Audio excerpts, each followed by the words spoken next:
Why are you a Christian? Because your parents are Christians? Because your friends are Christians? Because the Bible told you so? Because you were born in America? Because that's what works for you? Do you even know? Do you even know why you're a Christian? 75% of Christian youth walk away from their faith in college. Most Christian adults can't answer the question, why are you a Christian? People are leaving the Christian faith. Here's what a couple of former youth pastors have said. Quote, I was a Christian for 25 years. Then I gave it up. I realized Christianity was a delusion. I'm glad I accepted reality. Another minister said, quote, I used to tell people about the God I believe in. Now I tell them that their God doesn't exist. More and more young people are coming home and saying, Mom, Dad, I don't believe in God anymore.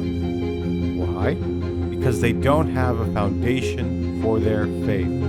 But it doesn't have to be this way. There was a time when Christianity changed the world. There was a time when Christians spoke with boldness and clarity. There was a time when churches spread like wildfire all over the known world.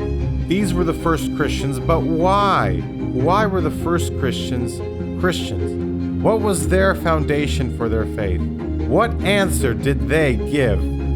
We cannot stop talking about what we heard and saw.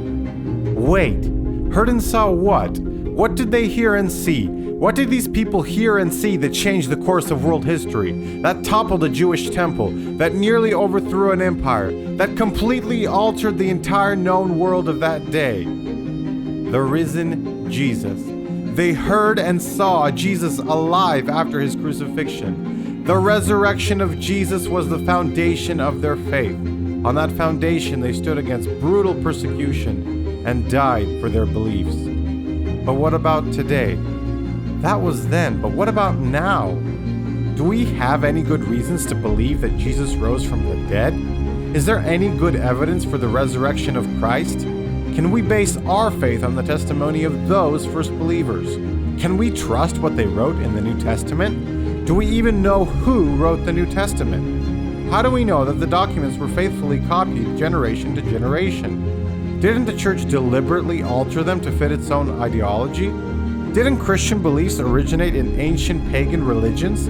What about all those other gospels not in the New Testament? What about all the contradictions in the stories about Jesus?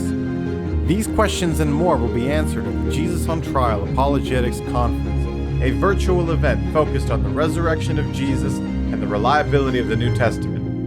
In October 2020, the world's best New Testament scholars and apologists will make the case that we have good reasons to believe that Jesus rose from the dead and that the Christian faith has a firm foundation. Sign up today at JesusOnTrialConf.com. Come and hear the evidence.